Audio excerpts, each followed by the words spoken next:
శాస్త్రీయ దృక్పథంలో వేదికలు గౌతమ బుద్ధ గురించి మాట్లాడలేదు అంటే వీళ్ళు తెలుసుకోలేదా, లేకపోతే ఉద్దేశపూర్వకంగా మాట్లాడలేదా? ఇది కూడా ఒక సమీక్షలాగా చేస్తారు తప్ప ఏ ఒక్కరిని ఉద్దేశించి మాట్లాడలేదు.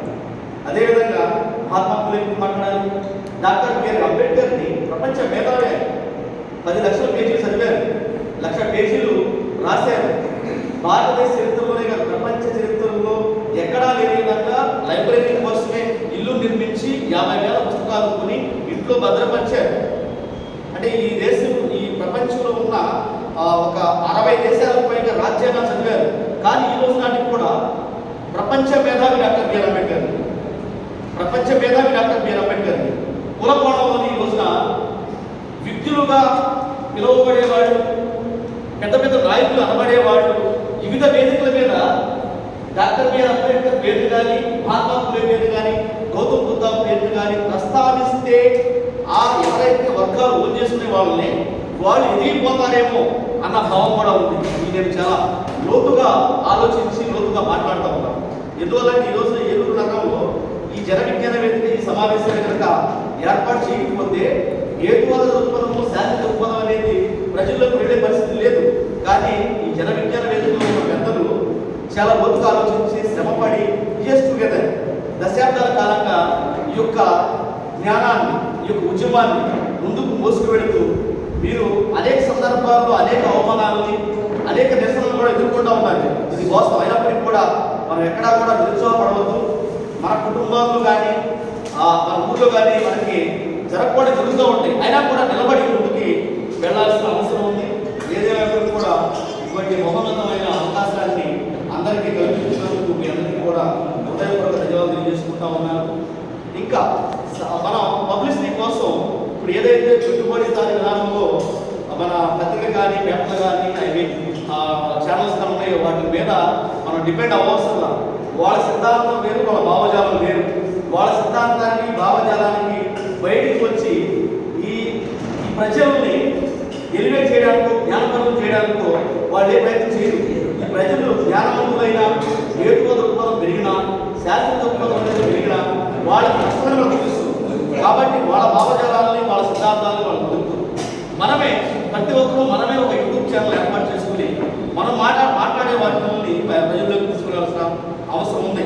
వాస్తవానికి యూట్యూబ్ ఛానల్ కూడా ఈ దేశంలో ఉన్న ప్రముఖ పెట్టుబడిదారి వ్యవస్థలు, సంస్థలు అందరికీ అందుబాటులో లేకుండా చేద్దామనే ప్రయత్నాలు కూడా చేశారు. మీరు కూడా గమనించి ఉంటారు ఒక నేషనల్ పత్రికల్లో. కానీ అక్కడ టాప్ లెవెల్లో వాళ్ళు ఇష్టపడరు. కాబట్టి మనం కొంతకాలం యూట్యూబ్ని బాగా ఉపయోగించుకోవచ్చు. మనందరం కూడా ప్రతి సంఘము, ప్రతి వ్యక్తి కూడా ఖచ్చితంగా ఒక యూట్యూబ్ ఛానల్ని స్థాపించుకోవాల్సిందిగా మీ అందరినీ కూడా కోరుతా ఉన్నాను. మేము కూడా మా సోషల్ నుంచి, అంటే ఈ దేశంలో నాకు తెలిసి నా యొక్క పరిజ్ఞానం కానీ, పెద్దవాళ్ళు ఎవరైతే గౌతమ బుద్ధ, డాక్టర్ బిఆర్ అంబేద్కర్, మహాత్మా ఫులే, నారాయణ గురు, పెరియార్ రామస్వామి నాయక్ అనేటువంటి ఎవరైతే ఈ దేశాన్ని ఒక మంచి మార్గంలో నడిపించారో వాళ్ళ నుంచి మనం నేర్చుకున్నది కూడా దాన్ని ఖచ్చితంగా మనం ఇంప్లిమెంట్ చేయాలి.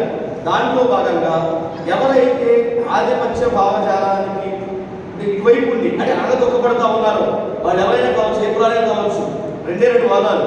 ఒకటి బహుజన వాదం, రెండోది ఆధిపత్య వాదం. బహుజన అంటే క్యాస్ట్ ఓరియంటెడ్ కాదు.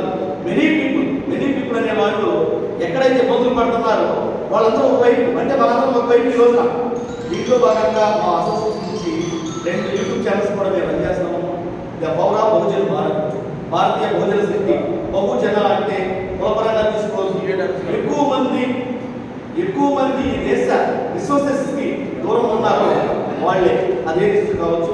కాబట్టి దాన్ని కూడా the power of Bahujan Bharat అనే ఛానల్స్ మీరు కూడా సబ్స్క్రైబ్ చేసుకోవాల్సిందిగా మీ అందరినీ కూడా కోరుతా ఉన్నాను.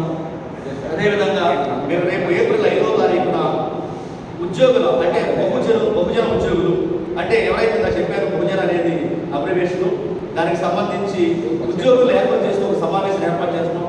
ఇందాక రమేష్ గారు మాట్లాడుతూ చాలా మంచి మాట చెప్పారు.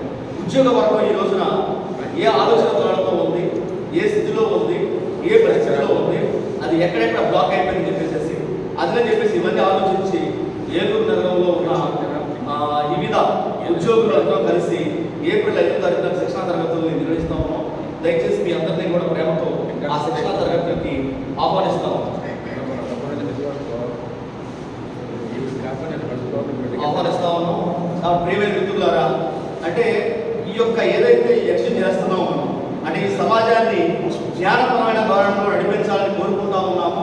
ఆ ధోరణిలో ఎక్కువగా సక్సెస్ అయ్యే విధంగా మనందరూ ఒక స్పష్టమైన వైఖరితో కంటిన్యూస్ వరకు ఇంకా బాగా చేద్దామని చెప్పేసి ఈ యొక్క మీరు చేసే మహాయజ్ఞంలో మేమందరం కూడా పాల్పంచుకుంటామని తెలియజేస్తూ ఈ మహోన్నతమైన అవకాశాన్ని కల్పించిన జన విజ్ఞాన వేదిక ప్రతినిధులకు కూడా హృదయపూర్వకమైన జై భీమ్ తెలియజేసుకుంటా ఉన్నాను.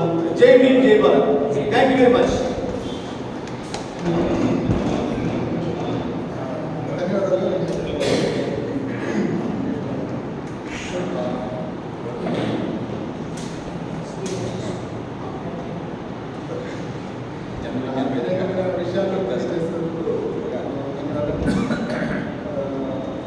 జన విజ్ఞాన వేదికగా మనం చేయాల్సినటువంటి కృషి, మనం చేయాల్సినటువంటి సైంటిఫిక్ నెట్వర్క్ పెట్టడంలో జన విజ్ఞాన వేదికగా చేయాల్సినటువంటి కృషి జరుగుతూ ఉంది. అది అనేక రకమైనటువంటి సోషల్ మీడియాలో ఈ రాష్ట్రంలో అలాగే దేశంలో కూడా all India people's service network రూపంలో అన్ని రాష్ట్రాల్లో కూడా జన విజ్ఞాన వేదిక చేయాల్సినటువంటి పనులు, అలాగే all India people's service network చేయాల్సినటువంటి పనులు సోషల్ మీడియాలో జరుగుతాం. ఈరోజు ఏదైనా ఒక విషయాన్ని మనం మీడియాలో పెట్టినా కూడా ఈరోజు ఏం పేరు పెట్టారు వాళ్ళకి అర్బన్ నక్సలైట్స్ అని చెప్పేసి ఈరోజు అరెస్టులు చేసుకుంటున్నారు.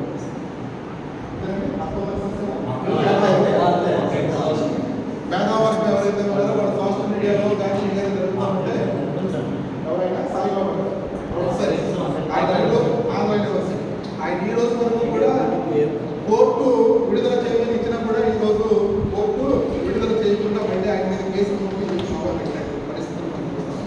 అంత దుర్మార్గంగా ఈరోజు ప్రభుత్వాలు అంత క్రూరంగా ఈరోజు వ్యవహరిస్తా ఉన్నారు. ఒక మేధావులు కూడా ఈరోజు యూనివర్సిటీస్లో ప్రొఫెసర్స్గా ఉన్న వాళ్ళు